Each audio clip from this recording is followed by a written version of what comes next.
Hello, welcome from central London. We're just a stone's throw away from the Houses of Parliament in Westminster. We're here in Central Hall for this Intelligence Squared debate on the Catholic Church is a force for good in the world. Well, that's a subject that's going to generate a lot of heat, I think, and some light too, I hope. I'm delighted to be chair of this debate. We have a panel which includes some of the most provocative, intelligent and stimulating commentators and practitioners on the subject. Arguing for the motion, the Archbishop of Abuja in Nigeria, John Onayakan, the British Conservative MP, Anne Widdecombe. Arguing against the motion, the actor, broadcaster and author, Stephen Fry, and the journalist and commentator, Christopher Hitchens. Well, our first speaker is John Onayakan, His Grace, the Archbishop of Abuja, the capital of Nigeria. And His Grace is one of Africa's best known, most respected commentators of the Church, the Catholic Church. So please make your way to the podium, speak at the microphone.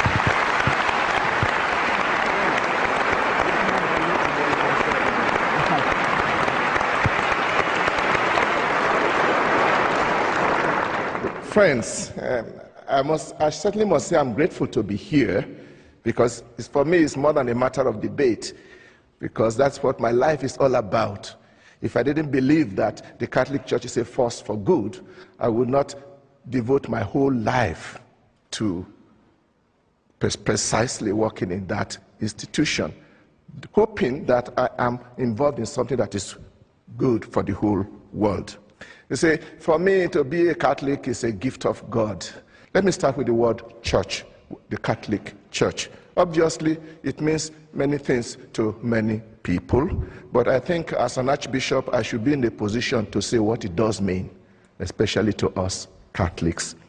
Yes, the Catholic Church is an institution, and some people say it is perhaps the best organized institution in the world, but that's not really the essence of our church. We should go beyond the institution, and for us, the church is first and foremost a community of believers. And this is a community of believers that is spread all over the world, made up of all kinds of people.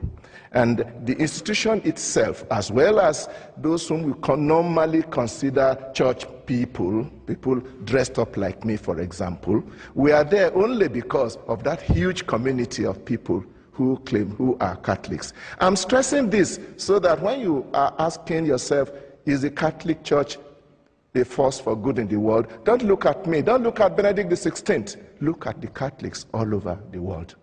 That the church is a force for good in the world seems, obviously to me, is quite obvious. The question probably we should ask is, what kind of force?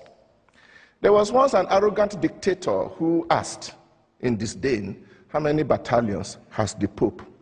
Obviously, he completely missed the point. It's not about military force or physical force, but it is about force.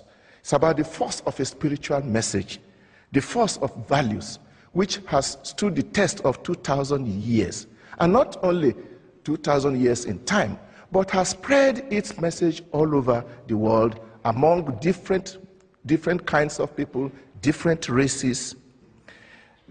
We must also not forget the sheer weight of the number of Catholics. I have checked the statistics, and we are told that now we have about 1.2 billion Catholics all over the world, out of a population of 6.6 billion, 17.3%. And these are young, these are made up of all categories of people, young and old, women and men, peasant farmers and high-tech professionals, simple citizens, and even heads of states and world leaders.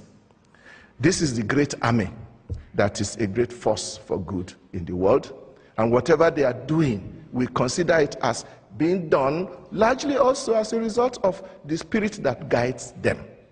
Independent statistics have shown that the Catholic Church is doing far more than its numbers and its population would probably suggest. The action of the church is most significant in communities that are reduced to poverty and misery by human neglect and sometimes by hostile environments.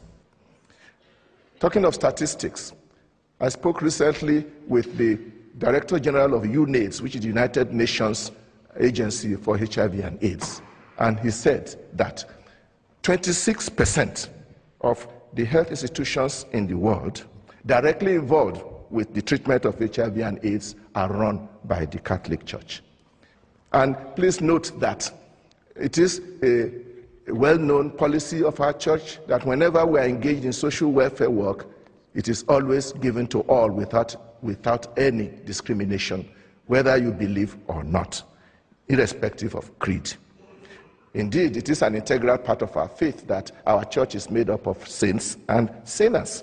We are all struggling towards that perfection which Jesus asked us all to first follow. Nor am I denying that the Catholic Church has always and everywhere done excellent things, even sometimes in high levels. But this again only proves that we are in this world. Even the late Pope John Paul II had no difficulty at all in admitting the mistakes that people who claim to be Catholics and working in the name of the church have done in the past, and even apologized. And such gestures of apology is very rare in our world today. Let me conclude by drawing your attention to one particular aspect of my faith which I admire greatly. We are very open to dealing and moving and collaborating with others. And I think this is very important for the world of our days. We are talking of the world of today. We need more and more efforts to link hands across all divides so that we can manage to make our planet a better place,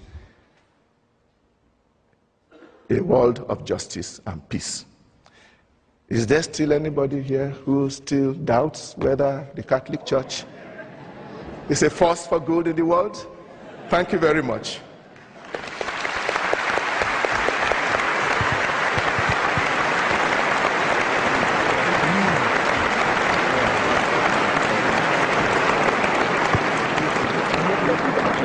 Our next speaker is Christopher Hitchens. He's arguing against the motion. He is a writer, journalist, and commentator, particularly well known for his trenchant and views and very original thinking. So, Christopher Hitchens, let us hear what you have to say. Your time starts now. Please make your way to the podium.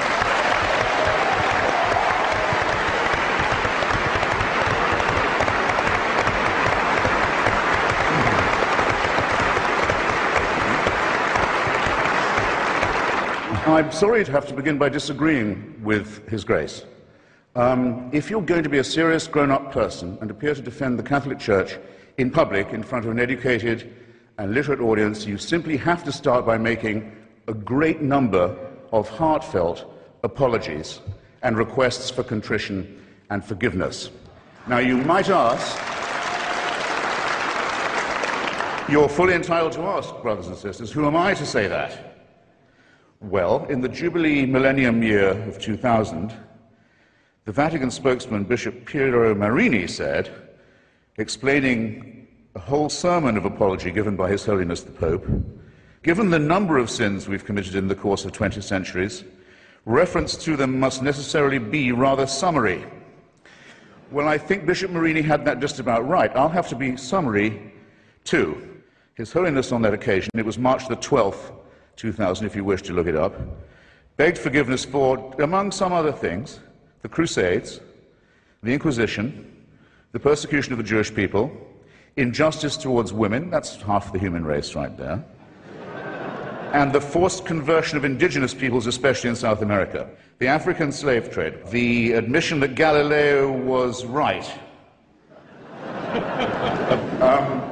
and for silence during Hitler's final solution, or Shoah.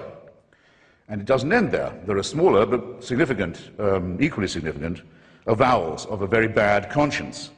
These have included regret for the rape and the torture of orphans and other children in church-run schools in almost every country on earth, from Ireland to Australia. These are very serious matters, and they're not to be laughed off by references to the occasional work of Catholic charities. But I draw your attention not just to the apologies, ladies and gentlemen, but to the evasive and euphemistic form that they take. Joseph Ratzinger, the current Pope, considered by some, by Catholics, to be the Vicar of Christ on earth, in his comment, one of the few he's made, on the institutionalization of rape and torture and maltreatment of children in Catholic institutions, he said, it's a very severe crisis which involves us, he said, in the following: in the need for applying to these victims the most loving pastoral care. Well, I'm sorry. They've already had that. And to say that this is the responsibility laid upon you by the horrific admission that you've already had to make is not accepting responsibility in any adult sense. The same euphemism comes in the term some Christians allow themselves to be deceived in this way and to act against the gospel. Well, anti-Semitism was preached as an official doctrine of the church until 1964. Do you think that might have something to do with public opinion in Austria and Bavaria and Poland and Lithuania? There'll come a time when the church will issue apologies and explanations and half-baked appeals for forgiveness for things it's still doing.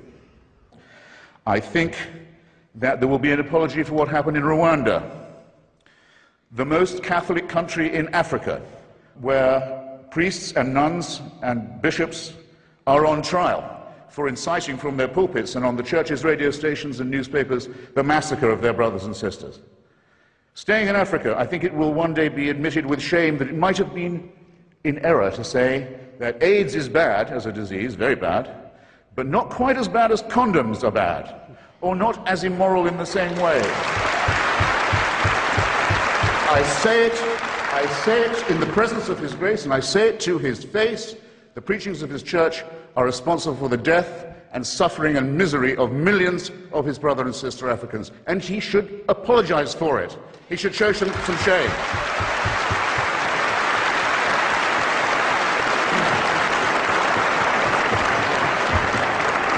For condemning my friend Stephen Fry for his nature, for saying you couldn't be a member of our church, you're born in sin.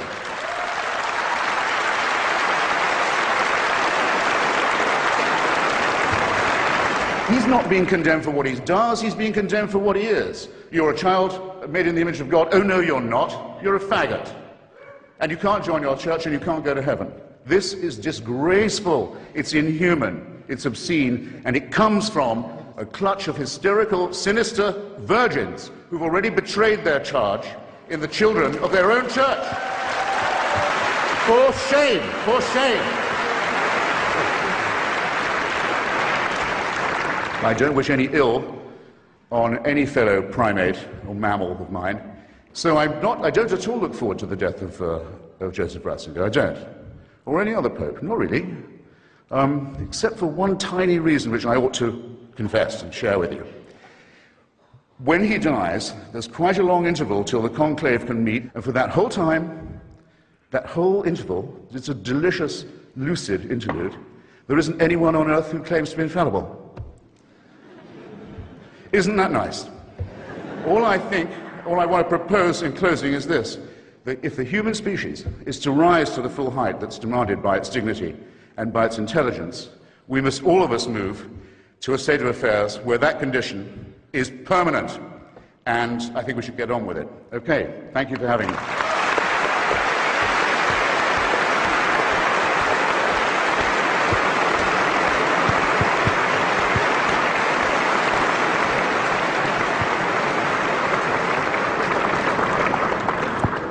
Well, Christopher, thank you very much for all that. Our next speaker is going to have her work cut out because she's speaking in favour of the motion that the Catholic Church is a force for good. The Conservative MP and former government minister, Anne Widdecombe, she's as well known for her religious views as for her politics. If you recall, she left the Church of England in 1992 in a blaze of publicity when it allowed the ordination of women priests. The following year, she converted to Catholicism and has become one of the most vocal and staunchest defenders of the Catholic Church since then. Anne Widdecombe, the floor is yours.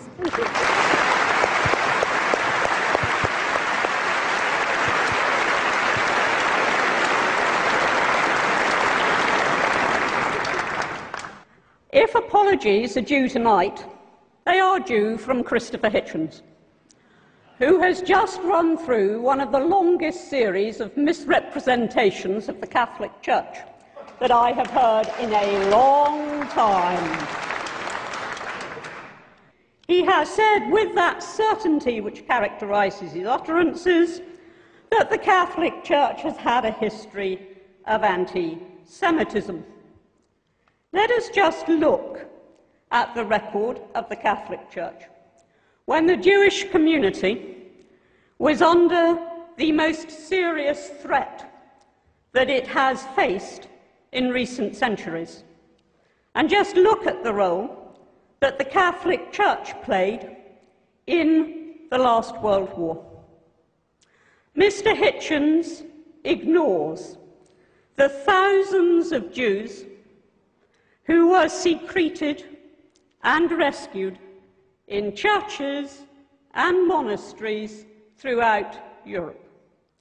He ignores the 3,000 Jews who, in the course of that conflict, took refuge in the Pope's own summer palace.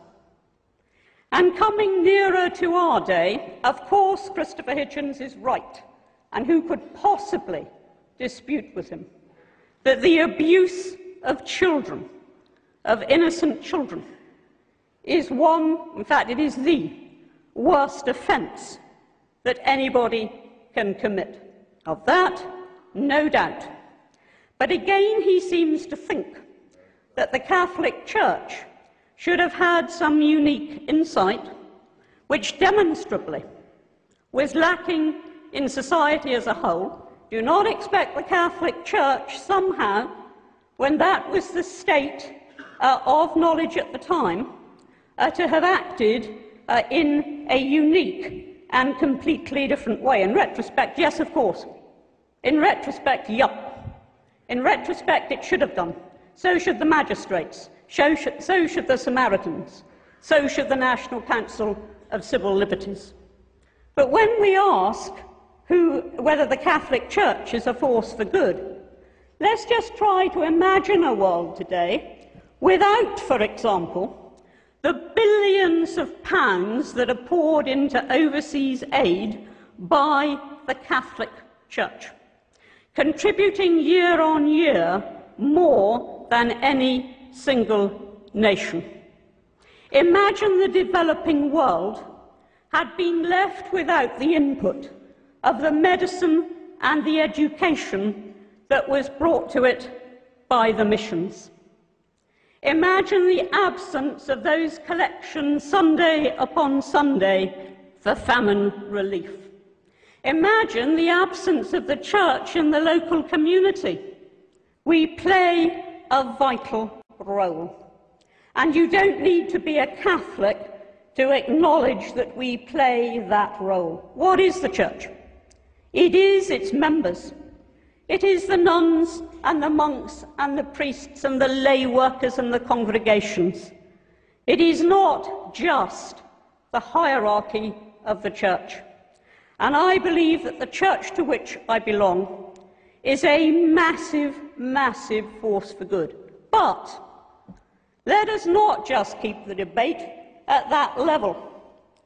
I knew somehow that when we were here tonight, we would be discussing child abuse and condoms. They came in the end. I almost thought we were going to get through an entire speech without condoms from Christopher Hitchens, but we got them at the end. But that is not what the Catholic Church is about. It isn't only about the physical relief of the poor. It isn't only about the work it does on earth, but it is the message that it preaches. And that message is one of hope. That message is one of salvation. And it is all very well for some people in an intellectual arrogance to say, we can do without that. But actually, billions of people across the world live by that message of hope and of salvation. They try to live by the commandments and also by the interpretation of those commandments by Christ. Yeah, sometimes they fail. Sometimes their leaders fail. Human beings do fail. But overwhelmingly, I say to you tonight with no apology or whatever, that a world without the Catholic Church would be poorer, would be more hopeless, and would be a worse place in which to live.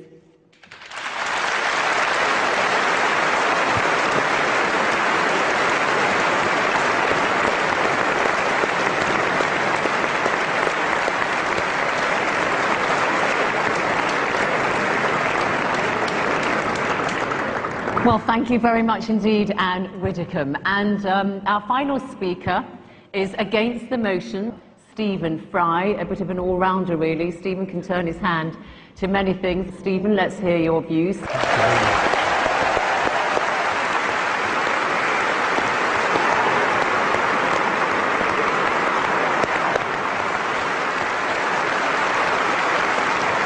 I genuinely believe that the Catholic Church is not, to put it at its mildest, a force for good in the world. And therefore it is important for me to try and marshal my facts as well as I can to explain why I think that. But I want first of all to say that I have no quarrel and no argument, and I wish to express no contempt for individual devout and pious members of that church. It would be impertinent and wrong of me to express any antagonism towards any individual who wishes to find salvation in whatever form they wish to express it. That, to me, is sacrosanct as much as any article of faith is sacrosanct to anyone of any church or any faith in the world. It's very important. It's also very important to me, as it happens, that I have my own beliefs. They are a belief in the Enlightenment. They are a belief in the eternal adventure of trying to discover moral truth in the world. And there is nothing, sadly, that the Catholic Church and its hierarchs likes to do more than to attack the Enlightenment. It did so at the time. Reference was made to Galileo and the fact that he was tortured for trying to explain the Copernican theory of the universe. Just imagine in this square mile how many people were burned for reading the Bible in English. And one of the principal burners and torturers of those who tried to read the Bible in English here in London was Thomas More. Now, that's a long time ago. It's not relevant, except that it was only last century that Thomas More was made a saint, and it was only in the year 2000 that the last pope, the Pole, he made Thomas More the patron saint of politicians. This is a man who put people on the rack for daring to own a Bible in English. He tortured them for owning a Bible in their own language. The idea that the Catholic Church exists to disseminate the word of the Lord is nonsense. It is the only owner of the truth for the billions that it likes to boast about, because those billions are uneducated and poor, as again it likes to boast about. It's perhaps unfair of me as a gay man to moan that this enormous institution, which is the largest and most powerful church on earth, has over 1 billion, as they like to tell us, members, each one of whom is under strict instructions to believe the dogmas of the church, but may wrestle with them personally, of course. It's hard for me to be told that I'm evil, because I think of myself as someone who is filled with love, whose only purpose in life was to achieve love, and who feels love for so much of nature and the world and for everything else. We certainly don't need the stigmatization, the victimization that leads to the playground bullying when people say you're a disordered, morally evil individual. That's not nice. It isn't nice.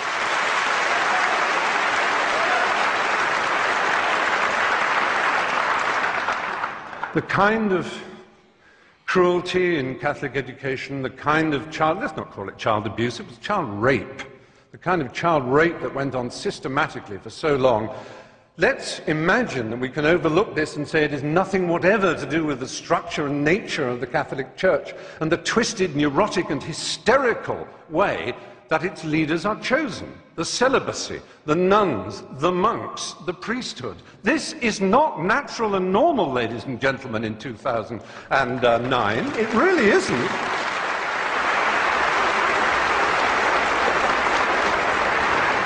I have yet to approach one of the subjects dearest to my heart. I've made 3 documentary films on the subject of AIDS in Africa.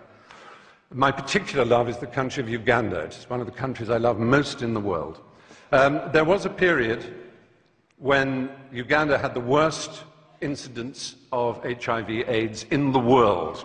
But through an amazing initiative called ABC, abstinence, be faithful, correct use of condoms, those 3, I'm not denying that abstinence is a very good way of not getting AIDS.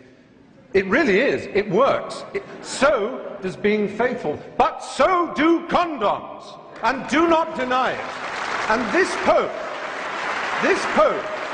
not satisfied with saying condoms are against our religion, please consider first abstinence, second being faithful to your partner. He spreads the lie that condoms actually increase the incidence of AIDS. He actually makes sure that aid is conditional on saying no to condoms. I have been to, there's a hospital in Bwindi in the west of Uganda where I do quite a lot of work. It is unbelievable, the pain and suffering you see. Now, yes, it is true, abstinence will stop it. It's the strange thing about this church. It is obsessed with sex. Absolutely obsessed. Now, they will say, we with our permissive society and our rude jokes are obsessed. No, we have a healthy attitude. We like it, it's fun, it's jolly, because it's a primary impulse. It can be dangerous and dark and difficult. It's a bit like food in that respect, only even more exciting. The only people who are obsessed with food are anorexics and the morbidly obese. And that, in erotic terms, is the Catholic Church in a nutshell.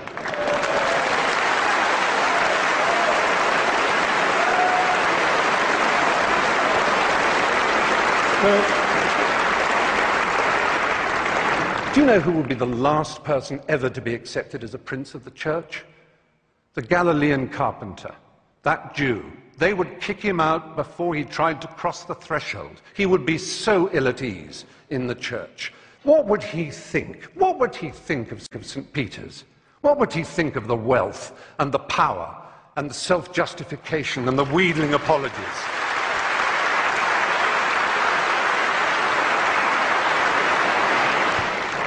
The Pope could decide that all this power, all this wealth, this hierarchy of princes and bishops and archbishops and priests and monks and nuns could be sent out in the world with money and art treasures to put them back in the countries that they once raped and violated. They could give that money away and they could concentrate on the apparent essence of their belief. And then I would stand here and say the Catholic Church may well be a force for good in the world. But until that day, it is not. Thank you.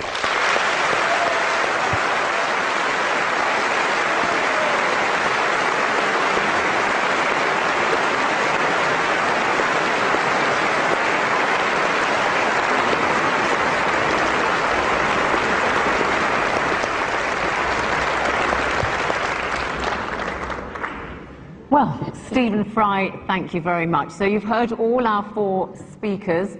It's going to be your turn, the audience, next. And I'll give you a couple of minutes to think about what you want to ask our panelists, any questions or comments you may wish to make. Because I'm going to give you now the result of that vote that you all gave when you were coming in here to Central Hall. The motion is the Catholic Church is a force for good in the world. In favour of the motion were 678. Against the motion that the Catholic Church is a force for good was 1,102. Big difference. However, 346 of you were undecided. So, Archbishop and Anne Widdecombe, you're going to have to not win over the undecided, but actually convert some from the other side. Let's see if we can sway any opinions here amongst all of you by listening to some points that you wish to raise with the panel, and then we're going to ask you to vote again. Now, put your hand up if you want to speak. If you go on, I've got a little button here that will render you inaudible. So please keep your comments to the point. You're standing, sir, so you must be terribly keen and enthusiastic, so I will come to you first. Say your name and designation if you wish to, if you think it may be relevant. My name is Keith Wood. I'm the Executive Director of the National Secular Society. And I've just come back from the United Nations Human Rights Council in Geneva, where I put to the United Nations Human Rights Council the fact that the Holy See, its alter ego of the Catholic Church, has broken 5 articles of the United Nations Convention on the Rights of the Child. Just one of those, because it's supposed to produce annual reports, and it's 12 years behind in doing those. It did not deny, the Holy See came back and did not deny any of the charges that I made on the 22nd of September. Okay. All it said... You're losing us. You're losing us. What is your point, please? My point is that it did not deny breaking 5 articles of the UN Convention on the Rights of the Child on child abuse. And I think it's disgraceful that it should be allowed to do it and that the international community should let it get away with it. Okay, thank you. We'll take another question. There's a lady here. I would like to ask Mr. Hitchens if he is only against the Catholic Church or against all religions. Shall I go to the podium? I'm just going to take one more. Okay. No, just stay here. I think I heard. Okay. Anybody upstairs? Can I see? I'm sorry, the lights are in my eyes. Hi there. This is a question for Christopher Hitchens. Many people today feel that we're really living in some kind of moral crisis, and you can see that all around us. Now, if one thing the Catholic Church does do for good, in my opinion, is give us the 10 Commandments, a very basic, obvious way of giving us some kind of moral guidance. Would you not agree with that?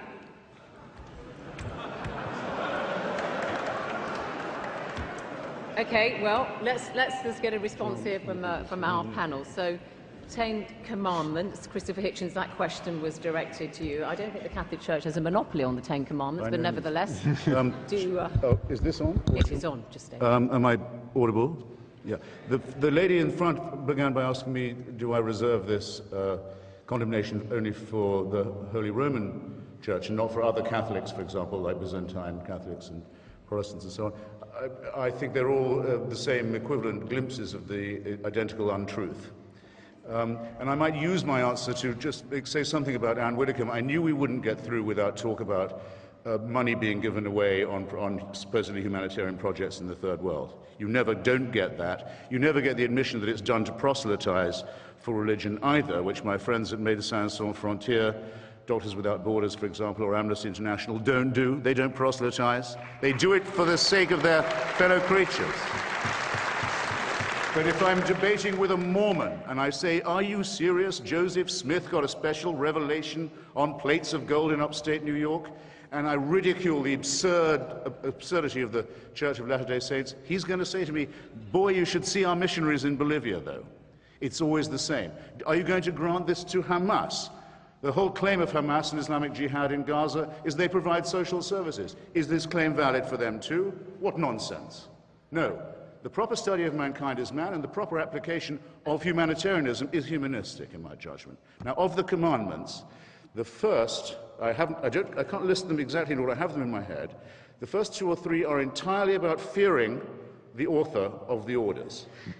Entirely about being terrified of someone who you're enjoined to love. I don't know about you, ladies and gentlemen, but the idea of compulsory love has always struck me as a bit shady, especially if you're ordered to love someone who you absolutely must fear. So the first 3 are, look out for me and keep at least one day of mine where you'll be terrified full time. Wait a second. Well, it is 10 Commandments, darling. All right, yes, I know, but I do want to give the other side a chance to come in. Okay. Have you made your point there? Okay, Anne Widdecombe, 10 Commandments, firm bedrock of moral teaching.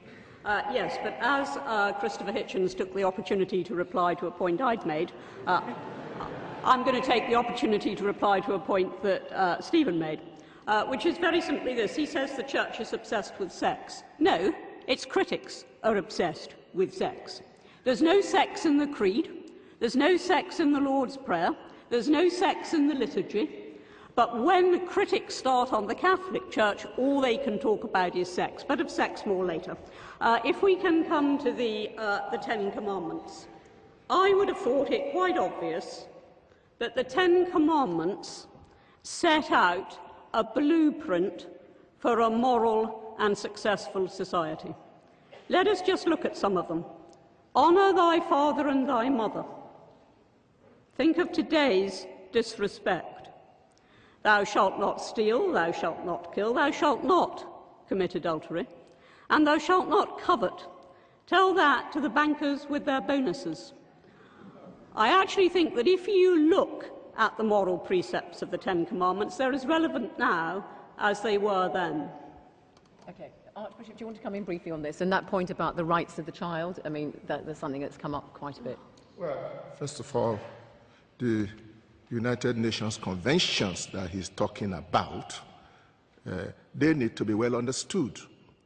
And it is a fact that there is not a unanimity even in the interpretation of the content and the meaning of many of those conventions he's referring to.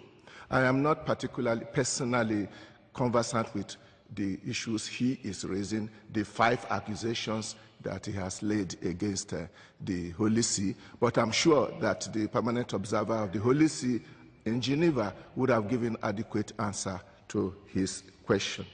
As for defense of children, taking care of children, I think we don't have to go to the United Nations to learn about that. Oh, by the way, the 10 Commandments are in the Bible, but my father knew it before he became a Christian. All African religions recognized those basic norms of morality. Everybody knows that. All right. Let's take some more questions from the floor. Okay. Don't need the Bible for that. Chap there. Hi. This is a very simple question for Anne Widdecombe. You might think it may be a naive question. If so, I'd be very happy to be educated. Why is it wrong for a woman to become a priest, but perfectly acceptable for a woman such as yourself to become an MP? Okay, thanks. We'll come to that in a moment. I think we're going to go just here next. Yeah. Hello. It's a query for Anne and the Archbishop. Anne raised a point regarding the billions that are poured into Africa for famine relief, aid and things like that. She also mentioned the billions that are raised in collections. What is the point there? Are you trying to say that the billions that are poured into Africa are raised by collections? Because we don't seem to see any dissolution of the wealth that is sat in the Vatican and in the palaces of the Vatican. And coupled with that, I respect your faith, I respect the message you give, but why, to pass that message on, do you need the finery that you wear? Do you need the palace of the Vatican? Okay. Point made. I think we're going to go here. Yeah. Hello. My name is Matthew Hamden, and I've got a brief question for the Archbishop. Sorry, can you hear me? No. Now we can. Start again. Oh, thank goodness. Archbishop, of which current Roman Catholic policy are you most ashamed? Current Catholic policy are you most ashamed of? I'll repeat it. Okay, let's stick with the Archbishop on that. So, Archbishop, which current Catholic policy, this question is, are you most ashamed of? I don't know whether you're serious in that question or you just want to provoke, because if all our Catholic policies are not just dreamt overnight by the Pope or anybody. If it is a Catholic policy, it is reasonable, it is based on our traditions and scriptures, and there's none about which I'm ashamed, if that is the answer to your question. Okay, and the other question about... I think the Vatican is worth something like, is it $2.5 billion it has, and it invests it all over the place and so on. Do you need all that money? Was that question up there, all the finery and all the rest of it?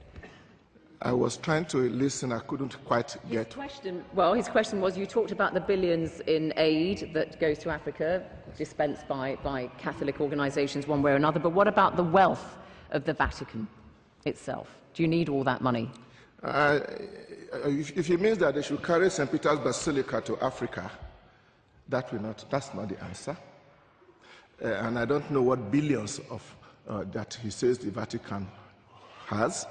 The billions of this world, I think, are not in the Vatican. We know where they are, and they are not coming to Africa. On the contrary, Africa has been sucked dry by those people, those multinationals. They are the ones who should be bringing our money back to us. I think we are targeting the wrong place. I come from Africa, and the funds that come from church agencies for us are very important. We know that normally in most of those countries, we should not even be looking up to people to help us. We should be helping ourselves, and we are working towards that. And one specific question to you. Why not women priests in the Catholic Church? Well, no, the specific question was, why is it not all right for a woman to be a priest, but it is for a woman to be an MP? That was the specific question. All right. And I have to say to you, I mean, that really does betray a vast ignorance. A member of Parliament, male or female, does not stand in persona Christi at the point of consecration. The Church is not about careers. The Church is about vocations and about theology. And I do not believe it possible for a woman at the point of consecration. Women's ministry is different. This is specific to the priesthood, and probably won't be understood by a lot of the people who don't understand the theology of the priesthood. But I don't believe that it is any more possible for a woman to represent Christ at the point of consecration than for a man to be the Virgin Mary. Okay, thanks. Lots of hands up, and I really do want to go around everybody. So, panel, if you could keep your responses to the point as much as you can. Up there, please. Question to Anne and the Archbishop. How can the Church possibly sustain and justify taking money from the impoverished in Mexico, in Latin America, in Africa, and at the same time suggesting that you're a force for good? I didn't quite hear that question. Okay, thanks. Well, question to Stephen Fry. I'm a Catholic, but I like you a lot. And then I don't know that the Catholic Church condemns homosexuality as such, only recommends chastity for everybody. And then, if I am not married, I should be chaste. Either I am homosexual or heterosexual.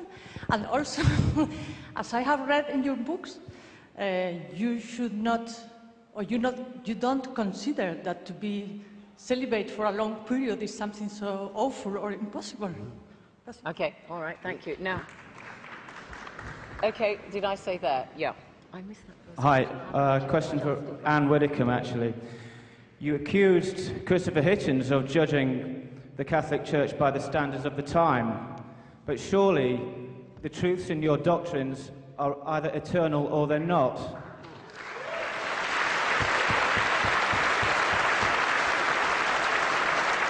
Okay. I'll just take one more there and then we'll come. Yeah, go on. Hello. My name is Jeremy Drax. I was baptised Church of England and I'm now in the Church of Rome. Of all the speakers here tonight, I endorse 100% what Stephen Fry has said. In our church, we do not reject anyone. The life of Christ was a life of service, a life of sacrifice, and a life of generosity. He did not spend it with the rich, the powerful, those with nice clothes and refinery. He spent it with the down and outs, the poor, the sick, those who were rejected by society. It is a tragic shame that a church that is founded on such fabulous principles has lost its way, in my professional view and personal view, in buildings that are arguably excessive to its requirements, with cardinals and bishops who with Christ's guidance, should be on the shop floor serving the people. We've had this. Therefore, why is this church not leading by example and following the life of Christ? All right, thanks. You're reading a statement there. Okay, fine. Stephen Fry. Stephen Fry, the question about the Catholic Church apparently doesn't condemn homosexuality, that question asked. Well, I'm afraid it simply does. It does condemn it, yes. It calls it the official word is disorder, but it was refined by the current pontiff, Ratzinger, who called it a moral evil. But on the other hand, we must remember, as the point that was made, is that the Church is very loose on moral evils, because although they try to accuse people like me who believe in the empiricism and the Enlightenment of somehow what they call moral relativism, as if it's some appalling sin, where what it actually means is thought, they, for example, thought that slavery was perfectly fine. Absolutely okay, and then they didn't. They thought until the year 2000 that a baby went to limbo, causing unbelievable distress to parents whose child died. Okay. Unbelievable distress. And then, with a wave of the hand and a stamp of a seal, it was no longer true. Something that had been eternally, or at least true for 2,000 years, suddenly wasn't. Because the truth is complicated. It's hard. And what is the point of the Catholic Church if it says, oh, well, we couldn't know better because nobody else did? Then what are you for? Okay.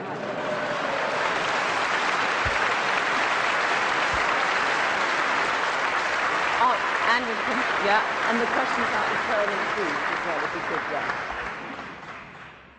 I think it is high time. I didn't want to get into too much theology tonight, but I think it's high time that this interpretation of limbo by Stephen Fry was questioned. Now, I actually went to a Catholic school. I absorbed Catholic doctrine. I was certainly taught about limbo, and I don't actually recognise Stephen's description of it. Because it wasn't for all eternity. What limbo was simply, and I do appreciate that to most people this won't matter, but it just needs answering. What limbo was straightforwardly a place where they waited for the second coming. That is all. It's a long wait.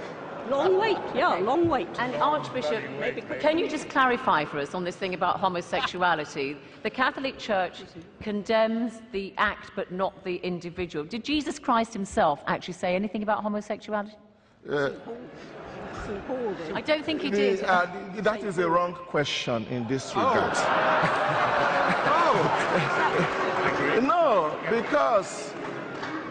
because we are not aware about homosexuality, the morality of homosexuality being a matter that drew the attention of Jesus. But Jesus certainly spoke about the Ten Commandments and adultery. But to come to the position of the Church of homosexuality, it recognizes there are people who have homosexual tendencies, and they even consider themselves as such. But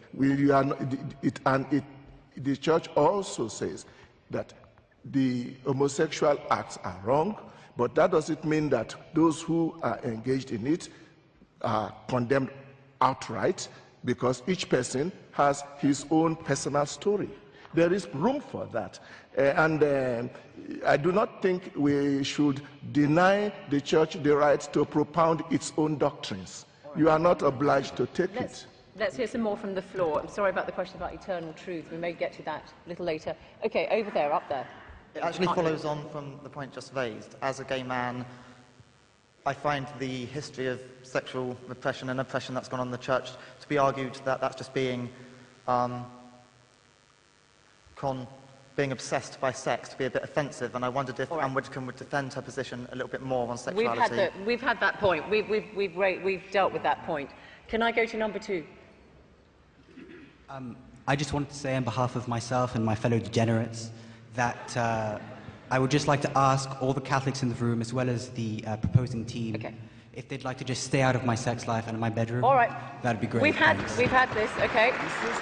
Can we have slightly different points, perhaps, that haven't been raised? Yeah. Let's see if I've got any luck with you.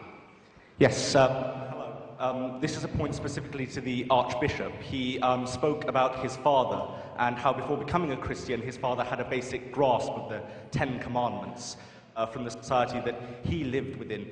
He seemed to use this as a point to prop up his own argument. I would argue the contrary. Surely, if people have a grasp of basic morality without the dogma, the doctrine of the church, then everything good, all the humanitarian aid, all the great work that the church has been doing that you've spoken about, surely that's not the church, that's just people that happen to be under this umbrella of the church. It's the people that are doing it, not the dogma of the church. Here. I'm going to take that as a point rather than a question. Could, the young lady with the spectacles, yeah. Yeah, talking about sort of the humanitarian aspect of what's done, I was just wondering if Stephen Fry and Christopher Hitchens felt that perhaps there would still be the same amount of aid and the same amount of concern for sort of people in Africa that do need our help without sort of this emotional, spiritual blackmail that perhaps the Catholic Church can be guilty of. Okay, we'll come to that. Any supporters of the Catholic Church? Because so many of you, sorry, I'm not showing bias, but just to spice things up. Wait till the microphone gets to you. Yeah. At the front, she's not put her hand up. Sit here, I'm looking at the word intelligence, and I think behind the word intelligence is reason. I thought that this discourse was going to be about intelligence and reason, and not about emotion, whipping up emotions. I want to ask Hitchens and Fry. You try to put the blame of the Jewish Holocaust and the slave trade squarely on the shoulders of the church. Are you sure of that position? Okay. Just pass the microphone to the sister next to you, please, because I think you had your hand raised, and then we'll come to the panel. I am a Reverend sister and a nun. I just want to say that our life is based on the life of Jesus Christ, not on emotion or based on the way the world is going. So I thank all the people who are listening, and I think the message we are getting here will lead us to live a good life.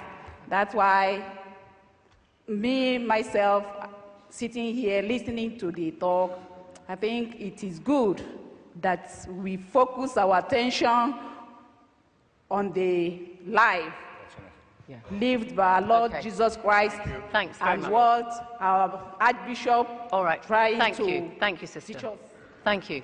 Let me just take a couple more, actually, because so many hands in the air. Can we come... Yeah, just take your pick at the front there. Can you keep your points very brief? Because really, you're taking liberties too much, too long. Anne Widdecombe said there was no sex in the Lord's Prayer. In the world I inhabit, you don't become a father without sex being involved. All right, we'll take that as a point, as a comment. If you've got brief comments, okay, there, and then I'm going to come to the panel, don't worry. As is so often the case in these debates, the devil lies in the interpretation of single words in the motion. And the word is good. And it is, I think one has to accept that if you have 1 billion followers, then it is an enormous force. But whether it's exercising its good now or it should change, Stephen Fry left the door open to us to see that if the Curia and the Pope admit that there needs to be change, then we would, I think, vote more favourably for the Church. Okay, thanks. Let's just get through some more comments. Okay, yeah, briefly, please, briefly. Thank you. As somebody who spent 38 years of her life as a Catholic and then Start saw the again, light. start again. Sorry, we didn't hear. I spent 38 years of my life as a Catholic and then I saw the light. And my life now is going back and forth to Africa, and next month I go to Uganda, and I'm working on trying to stop mothers dying in pregnancy and childbirth. What I'm saying is, please, please, reverse the rule on condoms and family planning and contraception and save more lives. Save thousands and thousands of lives. If we're running out of time. We'll do one briefly. No, we will. All of you. Because they need... okay, where is the microphone? 3 minutes. Microphones. Yeah. Okay, just... Let's keep this moving. Briefly, please. Yes, very I will ask briefly, you that next. as a Catholic, I'm actually very pleased to be here this evening to hear two sides of a very important argument. And the positive thing I take away is that the Catholic Church can take the opportunity to reflect upon these comments, and that we look for the future. And it's by actually accepting these comments and by looking for a way forward that the Church can actually grow and have a more important part of the world. All right. Thank you. Up there. You're going to have to address some of these points in your closing statement. Hello, this is a question for Stephen and Christopher. I'm really happy that Stephen's mentioned the Enlightenment and empiricism, which is something that I think can add a lot to human existence. I'm just wondering what your thoughts on the monopoly of a certain type of sensation that religion seems to have on the existence of God is obviously put down to a particular sensory experience, and also the further impingement religion is having upon empiricism, in particularly the United States, on things like intelligent design and these arguments. Thank you. Yeah, briefly. Okay, very, very quickly, like 15 seconds, everybody. Yeah. Where is the microphone? Just take it there. You don't have to stand in the middle. Just a question for the Archbishop. I'd like to know how you calculate the figure of how many Catholics there are in the world. I was baptised a Catholic. I'm now atheist. I presume it's done by baptism records, and I'm calculated as a Catholic. Okay. And why can I not now disassociate myself from the Church? All right. I'm sorry, everybody. Can't really take any more questions. Can't take any more questions from the panel. What I propose is this. You've heard the points that are raised. Some of them were comments, some of them were questions. You're going to have a few minutes to make your closing statements. Please incorporate these questions that you heard in your closing statements, because audience, I want you to vote again. Now, for those of you who are watching at home, if you'd like a briefing booklet on some of those issues that you've heard raised today, then please go to www.intelligencesquared.com and you can download that booklet. Anybody can do it, and it's absolutely free. Okay, so everybody is doing that. So while you're all doing that, it's going to take a little bit of time. We're going to hear the closing statements incorporating some of the points that you, the audience, raised, and we're going to do it in reverse order this time. And it's going to be Stephen Fry first. Well, it's been a really interesting debate, and I've loved some of the questions from the floor. I suppose I'm slightly disappointed that Anne Widdecombe in particular should say, oh, I knew they'd bring up condoms and child rape and homosexuality. It's a bit like a burglar in court, so you would bring up that burglary and that manslaughter. You never mention the fact I give my father a birthday present. You know, it's, yes, are you getting the message? There is a reason we hammer home these issues, because they matter.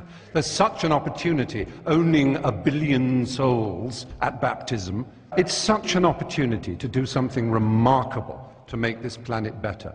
And it's an opportunity that is constantly and arrogantly being avoided, and I'm sorry for that. Okay, thank you.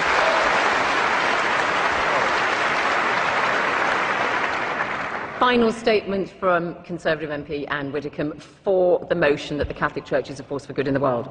Right, we have had all the usual stuff about how the Catholic Church, being against condoms, has apparently caused untold misery. As I've said, our opponents always try to home in on sex, when the teachings of the Church, which are, after all, only about the stability of family, the maintenance of fidelity, the virtue of chastity, when the Church teaches that as one part of all its teaching, I do sometimes despair at the way that these debates always come back to that. So I'm very pleased to have been here tonight, despite the fact that I think the incoming poll was slightly discouraging.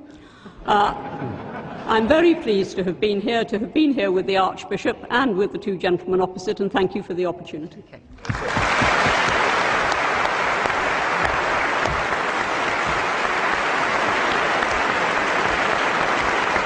Against the motion, Christopher Hitchens. Unanswered questions. Amazing. No one, though they were asked repeatedly, would say whether they thought Stephen Fry, my friend, was in a state of mortal sin or not. They wouldn't tell you. Something about the question brought out their inner coward? Well, I say that homosexuality is not just a form of sex, it's a form of love, and it deserves our respect for that reason. That when my children were young, I'd have been proud to have Stephen as their babysitter, and I'd told them they were lucky. And if anyone came to my door as a babysitter wearing holy orders, I'd call first a cab and then the police.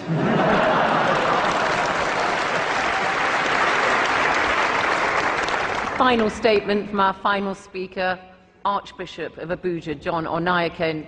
You've got to make your final pitch now to the audience. Thank you very much. I just want to draw the attention of the audience back to the topic. And the topic is quite clear. The Catholic Church is a force for good in the world. It did not say it is the only source for good. It did not say it has always been a source for good. It's not in the past tense, it's in the present tense, is a source for good. I still have not seen how they have in any way shown that the Catholic Church is not a force for good in the world. I can say all kinds of things about other people, but I think it is fair enough that when it comes to what does the church say about condoms, what does it say about homosexuality, what does we say about women priests, we need to take the trouble to find out exactly what it is saying, not what the newspapers are saying that we are saying. We never said that the Catholic Church is perfect. We continue to do our best to be as close as we can to Jesus Christ and what he wants us to be, and to constantly be a force for good in the world. And I thank you. Archbishop, thank you.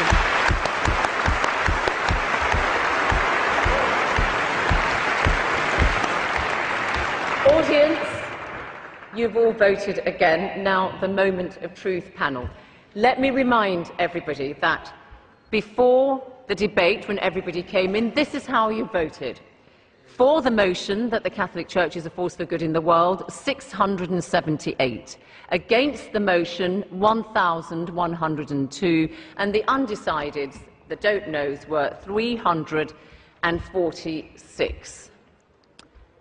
This is how you voted subsequently. For the motion that the Catholic Church is a force for good, from 678, it's gone to 268. I'm sorry. I'm sorry. Against the motion, it's now 1,876.